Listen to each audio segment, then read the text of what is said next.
Good afternoon, everybody, and welcome to At the Book. A little bit different today. Coming live to you from Las Vegas, I'm Zach Ewing along with Jim Derry on the right side of your screen.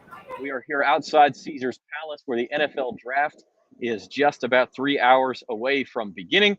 And in the middle of your screen is our producer, Devin Jackson. He is at the Caesars Sportsbook in New Orleans, at Harrah's New Orleans, and he is getting ready for the Pelicans and Suns Game 6. Yes, indeed, it is a big-time day here in Louisiana sports. NFL Draft, the Saints have 2 first-round picks. Pelicans fighting for survival against the Suns tonight. And we are here with you from Las Vegas, live for the draft, and live from New Orleans for the Pelicans and Suns. Special show, special sponsor. We do want to thank Tulane Doctors for bringing you this broadcast. We are brought to you by Tulane Doctors. Innovative research, inspired patient care. Visit TulaneDoctors.com for more information. And guys, it's an exciting day.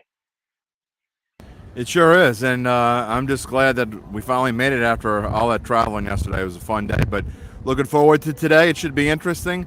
As you can hear through my mic, it's nice and windy out here at Caesars Palace. It is nice and windy, and it is very sunny. It's a very Las Vegas day. I apologize for the sunglasses, but this is probably better than me squinting at you all day. So we're going to do this. I was wondering if you're going to wear those things on the air. It's all good. I mean, I'm telling you right now, you wouldn't even be able to see my eyes if I took them off. So I'm just going to keep them on and be Joe Cool today. So just a little lay of the land here before we get into the ins and outs of the draft. We are at Caesars Sportsbook. I'm going to turn my camera around. That is Caesars Palace. And then behind us is the Bellagio.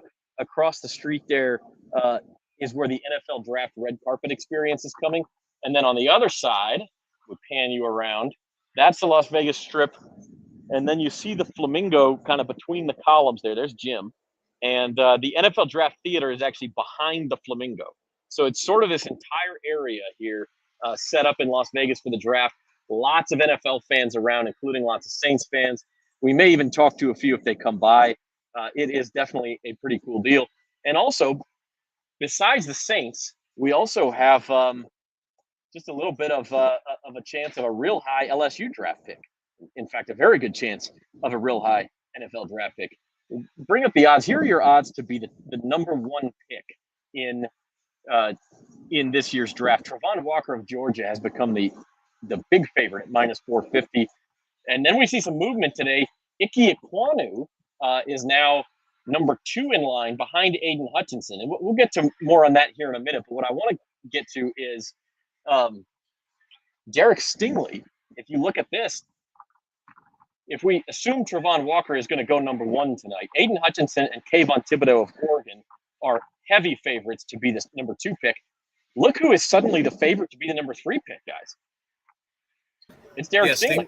Stingley has been kind of trending towards that way over the last week or so. You know, after a lot of people talked about he potentially would be a guy that maybe falls to like the teens in the first round. But it seems like the NFL is a lot higher than people in the media were about Stingley. And obviously the foot injury is a concern. But when he's on the field and healthy, he's one of the best players in this draft. So to me, it's not too much of a surprise, but you know, when I wrote the article yesterday about some of the top prospects, I think it was at plus 180. So it's gone down to now plus 110 for him to be number 3 overall pick. And it makes sense. You know, Texans seem like they're enamored with him, and rightfully so. Yeah, I agree, and we're going to bring Robin Fambro on in a minute. And the first thing I'm going to want to ask her is, we've come a long way since we were covering Derek Stingley at the Dunham School back just a couple years ago. And I think we lost Zach, so I'll kind of take it over here for a second. But Devin, if we come back and bring in Robin, I think that you talk about how Derek Stingley has moved his way up, and as we bring in Robin Fambro, the advocate here, Robin, weren't we just covering him like yesterday at the Dunham School? We can't hear you, Robin. We can't hear. Yeah, I think we might be having some technical difficulties with her sound. We got Zach back too. So Zach, take it back over. We're talking about Derek Stingley and how far he's come, and really all these LSU guys. Robin and I have covered a lot of these guys throughout the years. I'm not sure if our audio is working yet or not, but man, time flies. It makes you just feel old when you see these guys now entering the draft. And it seems like yesterday I was covering Leonard Fournette at St. Augustine. Yeah, Zach is you're muted, Zach. But yeah. I mean, Stingley has been highly recruited, and maybe I'll win. Oh, looks like it's okay. We got a good shot here. You can see behind me there. Go ahead, Devin. Bring us all back up. I don't know what happened. Hold on. Technical difficulties from Vegas. Look, I'm going to take this over because just for a second while I'm solo on the screen because it is super windy here. All right. One thing we're talking about today, and I'm really interested to see. I've seen so many, and we're going to get back to the players themselves, but I will say in my short time in Vegas, I got here. I didn't get in my room until 3:30 a.m. Central Time, so it has been a long 24 hours. But I will say that walking around, I have seen every single team, maybe except the Jacksonville Jaguars. I'm not kidding. I think I've seen every single team except the Jacksonville Jaguars represented, and have talked to quite a few of them. There are lots of Houdat fans here, and I've seen LSU shirts. I've seen all kinds of things, and I wasn't expecting. I think I was looking forward to the experience, but they're just a whole, just vast amount of people that are here and representing everyone. Yeah, absolutely. It's been, and I apologize for the technical difficulties. We're trying to plug into an outdoor Ethernet cable here, and it's as much of an adventure as you might assume. But yeah, it's a tremendous atmosphere. You can see fans walking by, fans very excited to see who their team will pick this week. And to that end, somebody's going to end up with a real good corner in Derek Stingley. And I just want to check and see. Robin, can you hear us, or can we hear you? All right. Unfortunately, we're not able to connect with Robin. It doesn't sound like. So we'll probably have to let Robin go. I know she's trying to cover a track meet in Baton Rouge, and unfortunately can't seem to connect there. Yeah, I'm still here though, so we can. All right. Yeah, we'll keep grinding on though. We'll have Luke Johnson here in a few minutes to talk about the Saints draft. But let's talk about the number one pick here for a few minutes. Travon Walker of Georgia, 2 weeks ago, was not even really in the conversation for this thing. And now it's all but assumed he's going to be a Jacksonville Jaguar. Yeah, I'm not 100% sure why. You look at I've listened to some people who cover the Jaguars, and they still think Aiden Hutchinson's the pick. So somebody knows something that someone else doesn't know. And I find it interesting because, I mean, Vegas is usually right, so I'm not sure I would want to bet on this, but I still hear that Aiden Hutchinson's the pick. Well, and a lot of momentum for Ike Ekwonu too. I mean, of NC State. That's come on strong. He was over 10-1 a couple of days ago too. So I do think there maybe is a possibility. Is Jacksonville going to trade this pick if they think they can get Hutchinson at 2 or 3?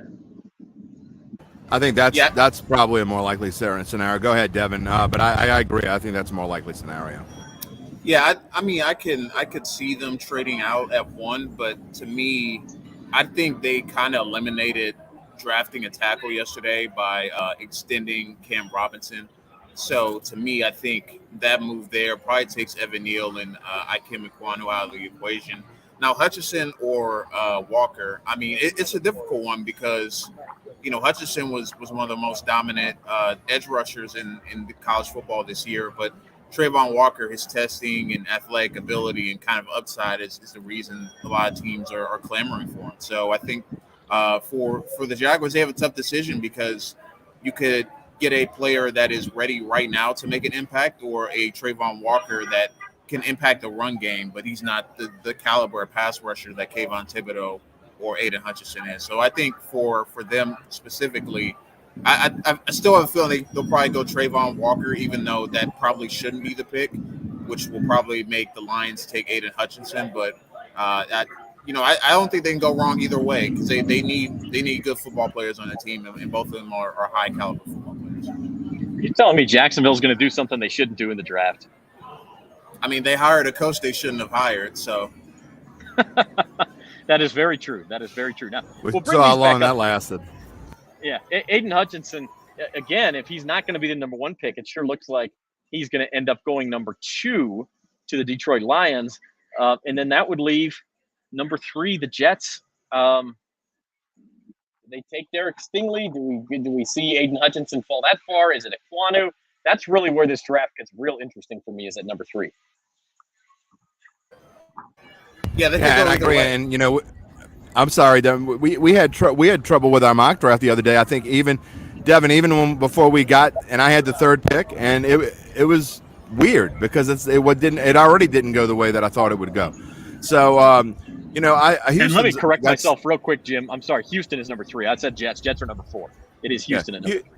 Yeah. Houston has 2 picks in the first round, and they have so many needs. It's hard to tell. I mean, I don't think they can go wrong with what they're going to pick best player available, not just because most teams that pick best player available is because they're good and they don't have to worry about they'll fit them in some kind of way. Houston's going to pick best player available because they need any of them.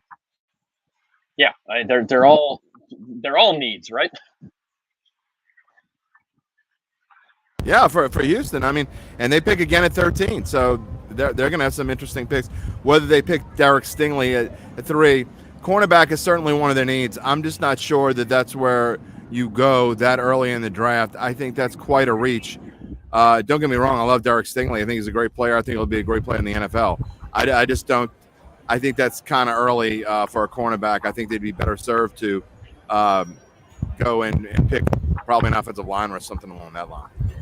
Yeah, and that could be the pick. It is interesting looking at Stingley, though. I mean, he's really a inflection point in this draft. He was supposed to be around pick 10, 11, 12. His over-under was 10.5 a couple of weeks ago. Then it was 9.5. Now it's 7.5. He's almost even money now to be the first cornerback drafted at plus 120. As we talked about, he's plus 110 to be 3rd pick. But certainly, if you think he's going to be the number 3 pick, take first corner drafted, because if he's number 3, he's going to be first corner drafted. You get a little more value there. And then it looks like if it's not number 3, could it be number 7, which is the New York Giants? Could he go number 9 to the Seattle Seahawks? Those then become his likely landing spots. But look, you look at what he did in 2019 for the LSU Tigers, and this is just a tremendous player, and he was at a very young age too. Yeah, he was incredible, and I think that's the reason teams have never, really fully, not been enamored with him. He's been when he's healthy, he's one of the top corners, without a doubt, and one of the top players in this class. Like I said earlier, it's just about is he healthy, and it seems like if he's going number 3 overall, he's checked off the health check marks that teams look for. And I think for the Texans, it kind of makes sense they go him at number 3 because they do have the number 13 pick. And then if Evan Neal or Kim Ekwonu were to fall out the top 6 or 7, they do have that extra pick in the first round to swap picks with the Giants or somebody else to get the offensive lineman that they want. So I think for them, it's more strategic wise because one of these guys have to fall outside the top 5. All of them are not going to go in the top 5. That's just a math problem right there. Well, let's move on to who the Saints are going to pick. We're live at the book here. Jim, Derry, and myself live from Las Vegas. Devin Jackson live from the Caesars Sportsbook at New Orleans. We happy to bring on Luke Johnson, one of the Saints beat writers for the Times-Picayune and NOLA.com. And we'll talk to Luke about what the Saints are planning. The Saints have 2 first-round picks at 16 and 19. And Luke, that's where you come in, man. How are you? I'm doing great. Unfortunately, I'm not chilling in Vegas with the rest of y'all, but New Orleans will have to do today, I guess. Yeah, New Orleans is not a bad consolation prize. We're not quite poolside, but we're pretty close, so it's a good day. Luke, well, it's probably a good thing you're not on camera with your beach attire, Zach. So speak for yourself, man. See, you just ruined the show, Luke. I don't even know if I can go on now. I mean, you found a way to ruin Vegas for me, and that did it. I've got to give the people what they want. All right, the Saints have 2 first-round picks. They're at 16 and 19. I guess we'll start with this. Is it your feeling that they will stay in those spots, that they will pick twice in the first round? Could they move up? Could they move back? Pretty much everything's on the table right now. Yeah, I mean, I still think they're going to have 2 first-round picks. I'd probably be surprised if they stuck with 16 and 19. Just looking at Mickey Loomis's history, the guy loves to trade more than probably anything else out there. So I don't think, though, that involves trading 16 and 19 to move up, let's say, into the top 5 or 6 picks. I think that I think if there's a trade, it's somebody who falls a little bit lower than they were anticipating. Maybe they can package one of those first along with another draft asset to move up a little bit higher. But I still think that it ends up tonight with them making 2 picks. Yeah, the Saints really do need to knock it out of the park. I mean, they made this trade with the Eagles, Luke, to get in to move into the first round again, and mortgage just a little bit of the future next year's first round pick. And I mean, I guess the feeling there is they feel like if they do hit a home run in this draft, it turns them into a playoff team, maybe even a Super Bowl contender. Yeah, it's a little bit of a gamble on themselves, right? Because if the bottom falls out next year, which is possible, then that becomes a very, very good trade for the Eagles and a bad trade for the Saints. But they believe they have a playoff caliber roster right now. Just needs a few more pieces to it, and they're kind of banking on picking in the back end of the first round next year and getting good value for the trade this year. Luke, go ahead. Let me ask you. I mean, we have the odds of the first position pick. The odds makers. I'm kind of baffled a little bit why they think the first position they're going to pick is a quarterback. Vegas usually knows more than I do, but I just find this super strange. I can't believe. I think that there's a better chance that there's something weird like running back than they take a quarterback. I mean, I don't think they're going to take a running back first. I'm just saying. I think it's super strange that they think plus 175. There's a 1.75 chance out of close to even money that they take a quarterback. Do you find this strange? Yeah, I find it a little bit strange. Like, I wouldn't be surprised if they took a quarterback. But I think if I'm betting money on it, I'm not betting money on a quarterback, if that makes sense. Exactly. I think they're the 2 top clear needs are you see it right there in offensive lineman, wide receiver. Those are obvious, right? But I think the Saints historically have also proven they're not going to follow this obvious path that other people want them to take. And with all that said, like I wouldn't be surprised if they took a quarterback, just because they're not settled at the position for the future. Jameis Winston came back on a 2-year contract, and if they really like somebody and they think that somebody can be a high-level quarterback in the league, they owe it to themselves to make that pick, because they're not, their future's not set there. So I mean, I wouldn't be surprised, but I'd put it a little bit lower on my list of I'd probably put it below like defensive tackle if like Jordan Davis is available.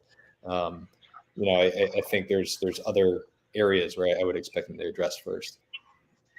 If they do take a receiver, it's a pretty good draft for receivers. I think there's 6.5 is the number expected to be drafted in the first round. Who have you heard that they like? I mean, obviously it depends on who falls to them, or if there's a position where they can jump up and grab somebody. But is there one of those names, a Chris Olave, Treylon Burks, a Drake London? I mean, somebody who you think really fits the system and the Saints would really love to end up with? Well, I think the name I keep coming back to is Chris Olave, just because you just watch that guy and he looks like what they want in a receiver. Maybe he's not as big as the typical Saints receiver. I think he's only about 6 feet tall, but he can fly. He ran a sub 4.40. He's a very smooth football player, and they like those intelligent, crisp route runners, and he just really fits what they're looking for in that regard. I personally really like Jameson Williams. I think he would be just add an awesome element to this offense. Something they haven't had in a long time is somebody who can just stretch the field. I think he'd be really good. I don't know if he'll be there when the Saints' turn comes around. He's been a guy who's kind of gotten some late legs here in the draft process, and he might even go top 10. But those two are the two, and then kind of the dark horse that it depends on how the Saints feel about the guy. But I'm even blanking on his last name right now. The North Dakota State kid. Christian Watson. Christian Watson, yeah. Big dude, 6'4", super productive in college. He played for a small school, but I don't think that's scared him off in the past. And he can absolutely fly. He's another guy who, I think people are probably sleeping on a little bit because he played at a small level college in North Dakota State. But obviously, it's a very successful program. They've pumped out a couple good pros in the last couple of years. And I think he's kind of like a dark horse guy, especially if they trade back a little bit in the first.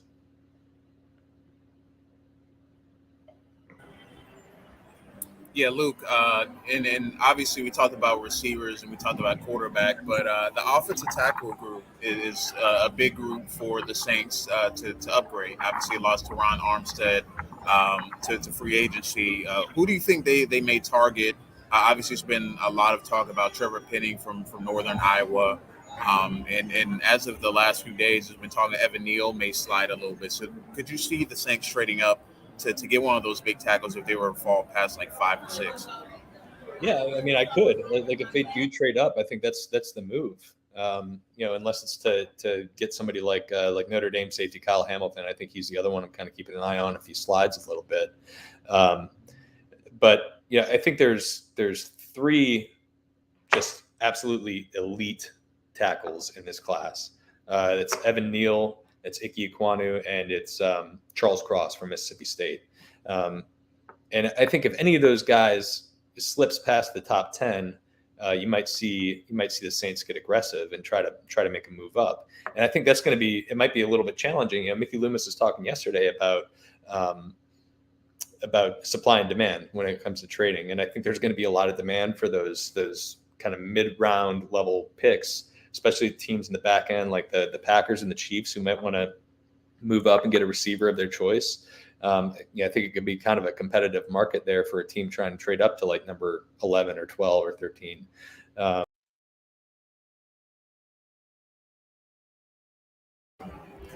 Like those 3 players. Well, we lost Luke, but there he is again. Well, he's back. All right, Luke, you got cut off there in the middle. But go ahead and finish what you're talking about offensive line, because I know what the other guys think. To me, I think it's the most pressing need. And I think that I agree with you that if they do trade up, it may not be the sexy thing to do, but I think that if they trade up, that's what they're trading up for. Because if there's a run early and the Saints get a little nervous, that's where they could go. Yeah, I totally agree. And I just think that there's a good chance that 3 of those guys are gone by the time they pick at 16. And maybe they're really comfortable with Penning. I think he'll be there. He's a super athlete. The guy is tough as nails, but I think the technique is probably a little bit behind those top 3 guys. He's going to probably need a little bit more time to kind of develop into the player you want him to be. So there's a little bit more risk involved with that. And I think they could probably see some of these other guys and think they're sure of things and go ahead and make the move. Well, speaking of demand, Luke Johnson is high in demand today, and I know he's got a radio interview to get to at 4:30. So last question, Luke. I want you to call your shot. Where do the Saints actually make their first pick tonight? And this is pressing for New Orleans fans now. You got the Pelicans playing at 6:30. The draft starts at 7. First 5 picks or so usually take about an hour, and then it goes a little bit faster from there. So don't trade up. 9 o'clock? Yeah, I mean, let's stake your claim. We'll put you on the spot. Where do the Saints make their first pick tonight? I still think it's going to be 16. I think it just there's going to be players there that they like. I don't think they have to force a move there, and I think they still have some holes to fill on this roster where that 3rd round pick is going to come in handy. So I still think it's 16. But if I had to guess at a spot where they could move up, I would say 13. Houston Texans have 2 first round picks right now. and they have a lot of holes on their roster. Yeah, that would be, if you see a guy slide, and I think that'd be an ideal spot for them to move up. Yeah, maybe a Kyle Hamilton or a Jameson Williams, a couple of the names you mentioned, or if Devin, like you're saying, if Evan Neal slides out of the top 10, and you could go up and get him and get that ready-made tackle, that would be a spot.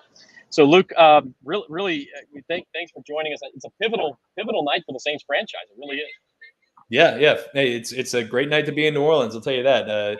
Pels game, going to be playing in the draft room. Dennis Allen's making his first draft as a head coach of the New Orleans Saints. And who knows? Like, maybe we're all wrong and the odds makers are right, and they take a quarterback and get real weird tonight. So it'll be fun. Get freaky. All right. Thanks, Luke. Not freaky enough. Yeah. I won't put my swimwear on. Not that freaky. Thank you, Luke. Thanks, guys. So that's Luke Johnson, Saints beat writer for Times-Picayune and NOLA.com. Appreciate him joining us. And now we'll do what we haven't done yet. We'll talk a little Pelicans, because that's the other big thing going on tonight, right? This is At the Book, brought to you by Caesars Sportsbook here on bet.nola.com. A special edition live from the NFL Draft, also brought to you by the Tulane Doctors. And so we appreciate all of their support. You can leave your comments on Facebook and YouTube, and we will get them up on screen as we can. But let's talk a little Pelicans. Pelicans playing the Suns tonight. Their season is on the line. The first two times it was on the line, we had. You know what? Hold on 1 second before we do that. Actually, we've got a little Saints surprise coming up. We got some. Yeah, we got some surprise. We got a Saints fan coming by. Come on over here. We're live in the draft. We told you we had a lot of Saints fans coming by. And here is one of them. I can barely see my screen, so I hope they can see you. What is your name, sir? Hakeem Shabazz. And where are you from, Hakeem? I'm actually from Connecticut. From Connecticut, but a Saints fan. How'd that work out? Well, I used to be a diehard Niners fan, but then when they traded Montana, I went to the sorriest team, which was the Saints at that time. I stuck with them ever since. It's worked out pretty well. You got the number 9 jersey. There it is. All right, so they got picks at 16 and 19 tonight. What are you thinking? It's up in the air because we got a lot of talent in there.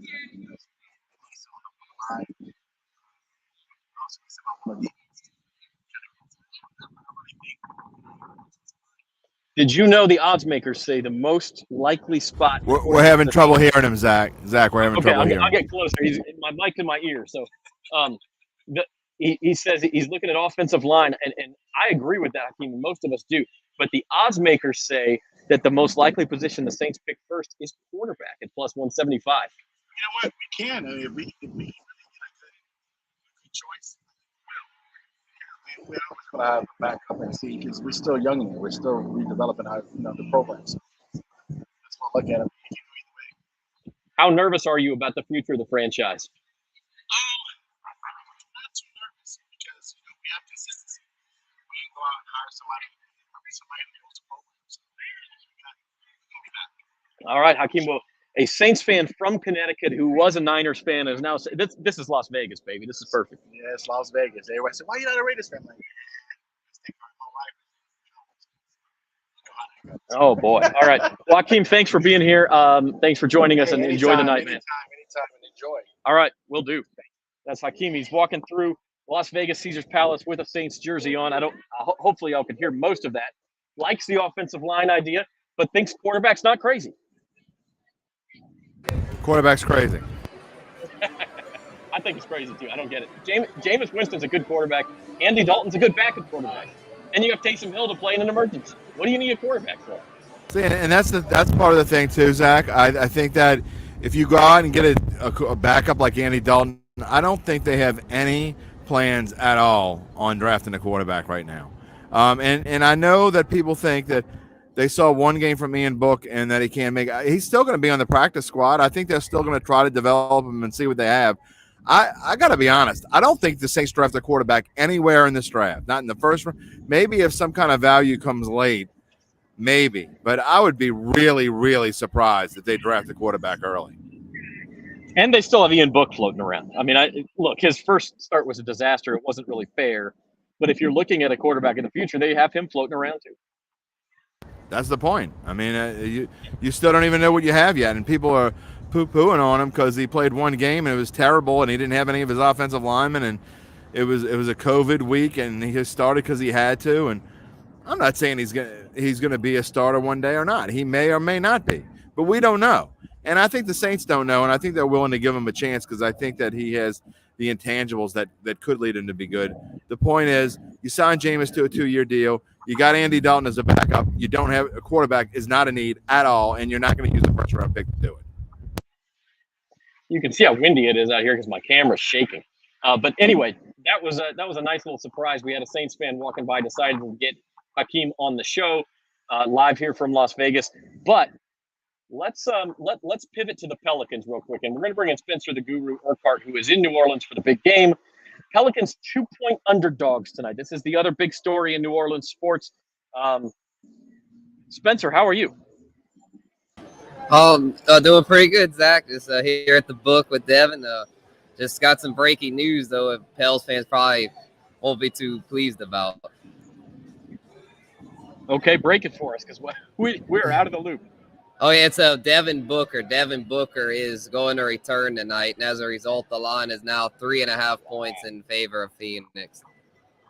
Look at that, Devin Booker back. I got to be honest. If I'm Phoenix, I don't know if I'm crazy about that idea. Yeah, I feel like it's pretty risky. Yeah, I'm not sure why you would do that. I'm not sure why you would bring Devin Booker back here unless you're sure that he's 100%. And it may be a thing where he plays 10 or 12 minutes and you stretch him out, pardon the pun, with his hamstring. But maybe he just comes in and plays a little bit and they see how he is and he's just active. Yeah, that could certainly be. I mean, I feel like Game 7, if you're the Suns and your season is on the line, and you might push him a little bit to come back, but you've got a 3-2 lead. I'm not totally sure I understand that. I think they really do think that he's a legitimate threat, or the Pelicans are a legitimate threat to win this game tonight. And I think their mindset is they want to end the game, before it gets going. So, well, we'll see what happens. But I have a feeling the Suns want to end the series tonight, and if Devin Booker is healthy enough to go, I think they want to make sure that it happens. And look, guys, we've talked about this. The Pelicans are pardon the pun, but they're playing with house money right now. They could lose by 50 tonight, and it's still a successful season. It was still a successful series. Having said that, Spencer, how do you feel about their chances tonight? Booker's back. They're 3.5-point underdogs, but they're playing at home. A lot of emotion. What's your feeling on tonight's game? Really good right now. I mean, I'm still feeling pretty good. I feel like the Pels, I don't think this ends their chances by any means. I feel like they've still got a solid chance. But the only thing is, though, if with a healthy Booker, it's just going to be even tougher to defend them because with Bridges in Game 5, it just goes to show they have more than just CP3 and Ayton. And so with Booker back, that opens up more for those other guys. So I'm somewhat concerned. But the thing with Booker coming back this quick, we all know how hamstrings can be. If he would re-aggravate that hamstring in the middle of the game, I think the Pels would win by double digits because in the Suns, all the wind will be out of their sails at that point. They won't know what to do because then they might be without Booker for the next round. So they better hope this gamble pays off. If I was them, I'd have waited if there was a Game 7, but I kind of see why they did it. But, man, it's a big risk because if it doesn't work out, Pels might win the series. All the wins in Vegas. Yeah, no, the wind in the sails. We have a little bet.NOLA.com background to try to put up. And I tried to put it up. It's so windy that it actually did turn into a sail and started pulling me across this platform up here. It's literally I had to put my bag behind my computer screen so my camera would stop shaking, and now my bag's about to blow away, and it's full. So, yeah, it's windy and warm. It is a Vegas day out here. I mean, look, you're in the desert. Nice. That's what it is. So, anyway, look, I agree with you guys. I guess the one thing I'll say is the Suns bother doing this if the doctors hadn't signed off and said, hey, no chance he makes it worse. Let's go see what he can do. I mean, with a hamstring, I just don't see how that's the case.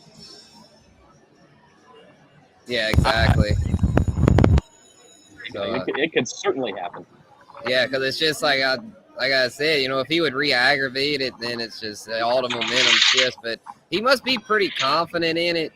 So, it's just frustrating. I thought he was out for the series, but if he's 100%, then that's not good news. But hopefully the Pels. Well, that's one thing with the Pels. they've defied the odds ever since the play-in tournament. A lot of people had them getting knocked out against the Clippers, so it's not time to write them off quite yet. And I mean, look, they were ahead of the Suns in Game 2 when Booker went out, and that was in Phoenix.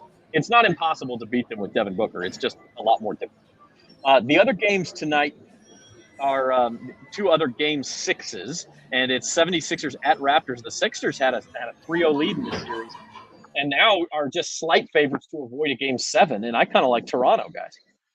Yeah, 76ers have been playing very poorly the last couple of games. They kind of like that sense of urgency you would like to see in the team that's looking to close out the series. And, I mean, they went up 3-0, and Nick Nurse, the Toronto Raptors head coach, still had no panic in him, you know.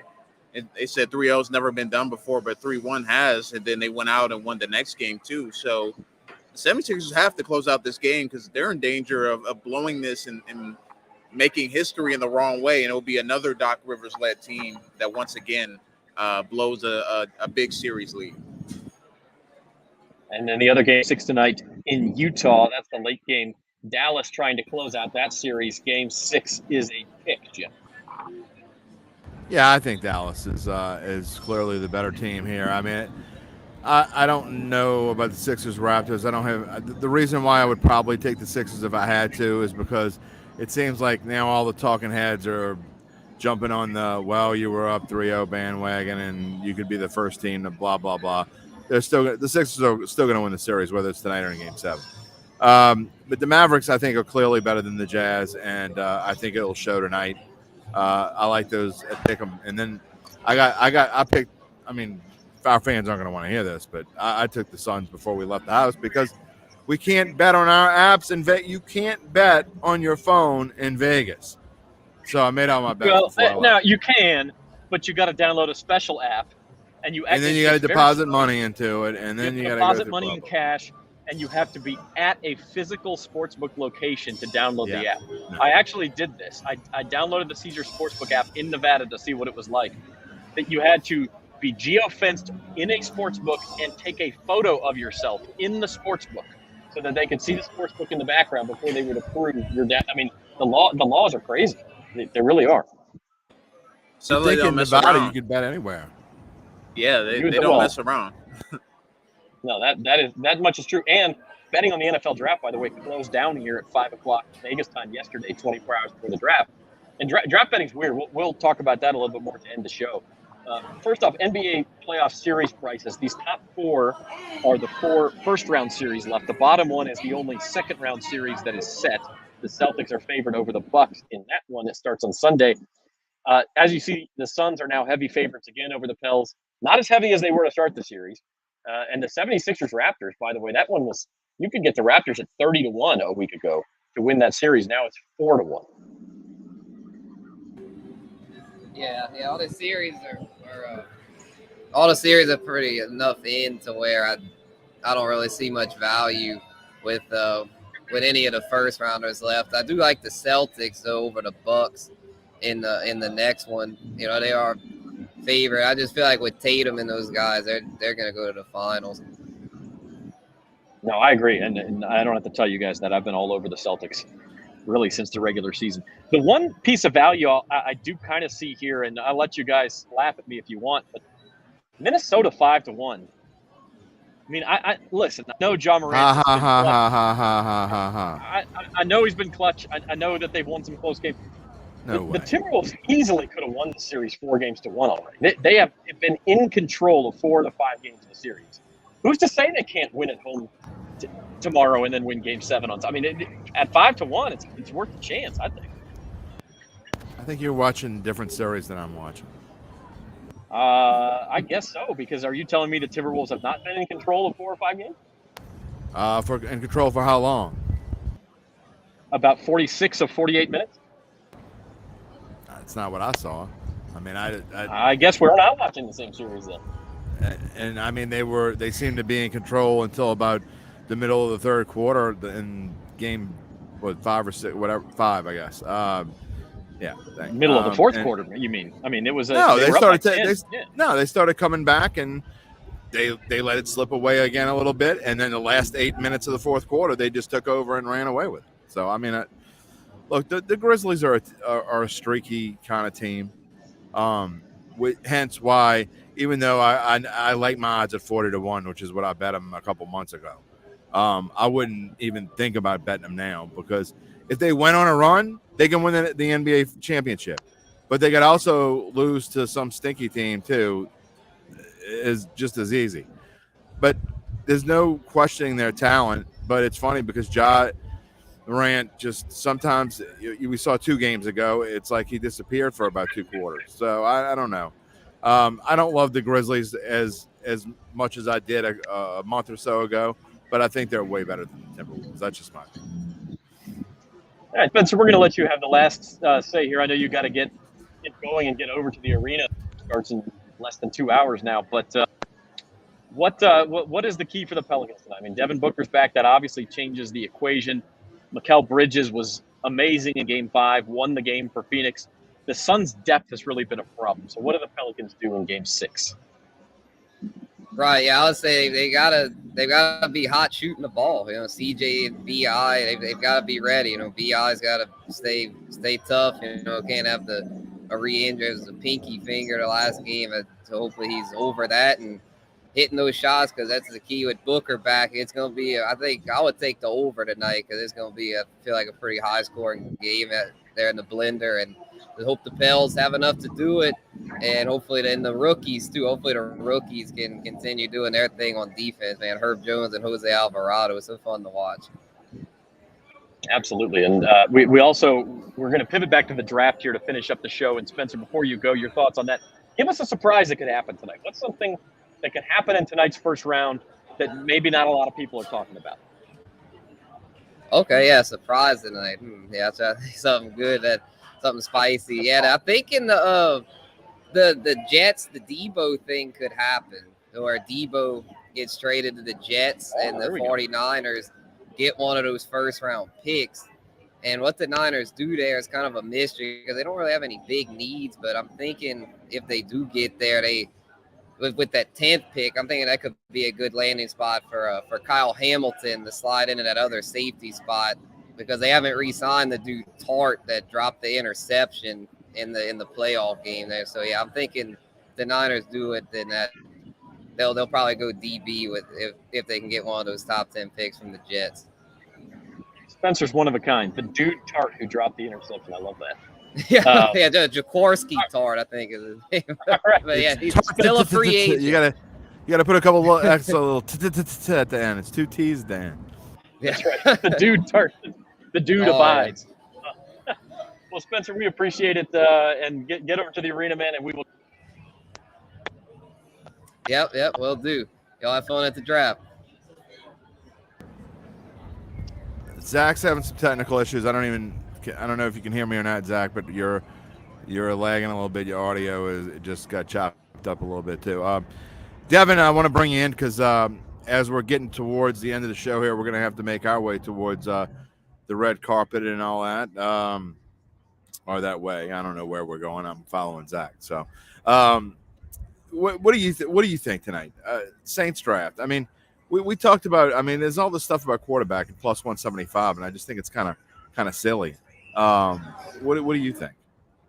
I think the only way they go quarterback is if a guy like Malik Willis falls to them, because we know the Saints were enamored with Patrick Mahomes, and that's who they wanted to select before Kansas City sniped them 4 or 5 years ago.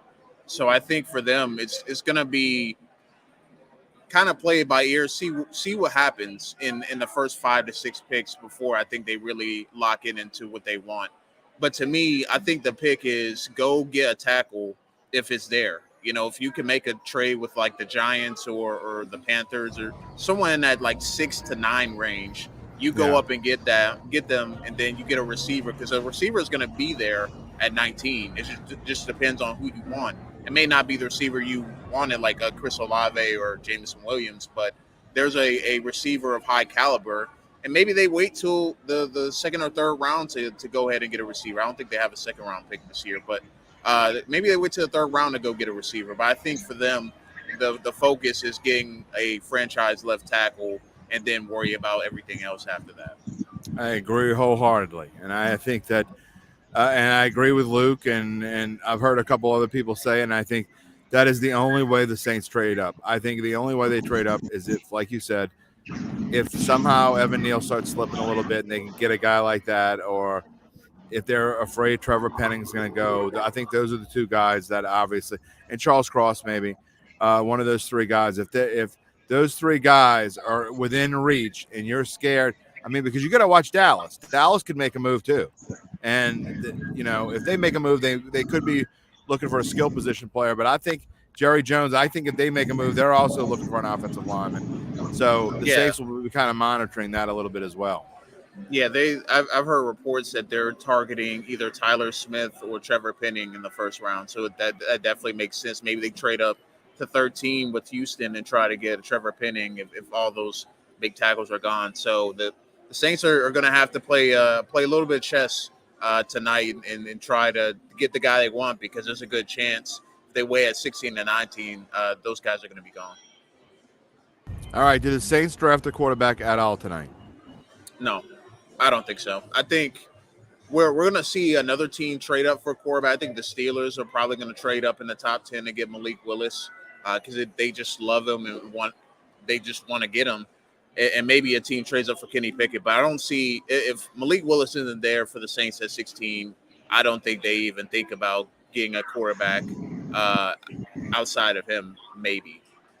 So I don't think they go quarterback in the first round.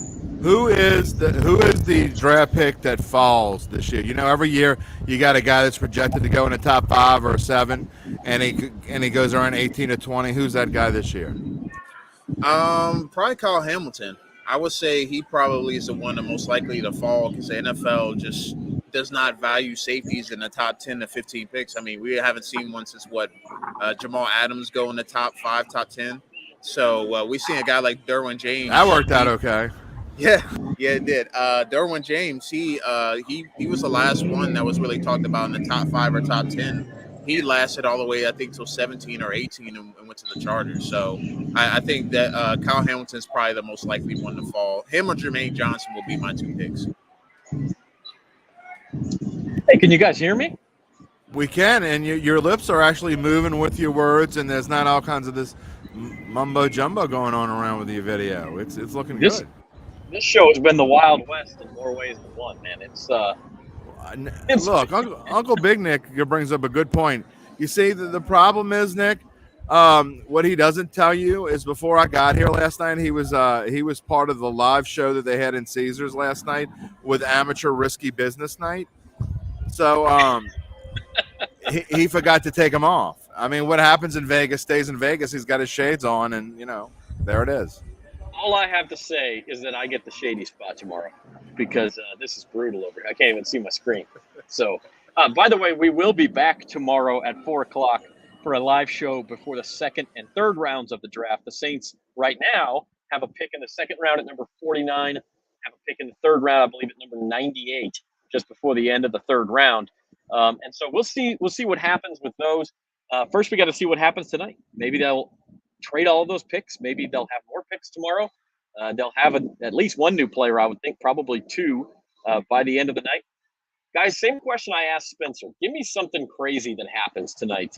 There always is something, and I like Spencer's answer. Maybe we see the Deebo Samuel trade. Yeah, I'll go first. I think tonight we're going to see 3 quarterbacks taken in the first round. I think we're going to get probably 2 in the top 15 and then a third probably in the 20s will be my guess. And I think someone's going to trade up either out of the second round up into the first round or something like that. But I think we're going to see probably 5 to 6 trades tonight in total and see a lot of teams giving up some day 2 and day 3 picks to get the guys they want. So I think we see 3 quarterbacks and then we see at least 5 to 6 trades here in the first round. All right, Jim, how about you? Something off the wall that might happen tonight. 2 things. I think there are going to be 9 wide receivers drafted in the first round. Is my first weird pick. My second weird pick is the Saints rarely, if ever, do this. I'd have to go back and look and see the last time they did this. I am saying the Saints trade down. I think they're going to stay at 16, but I think they're going to trade out of the first round with their 19th pick. I think they're only going to have one pick tonight. That is my upset special. I like that. I like that a lot. And I will go ahead and say, I don't know if this is a surprise anymore. I think the Houston Texans take Derek Stingley at number 3. I think he goes to Houston. I think he becomes a top 3 pick and is one of the surprises of the night.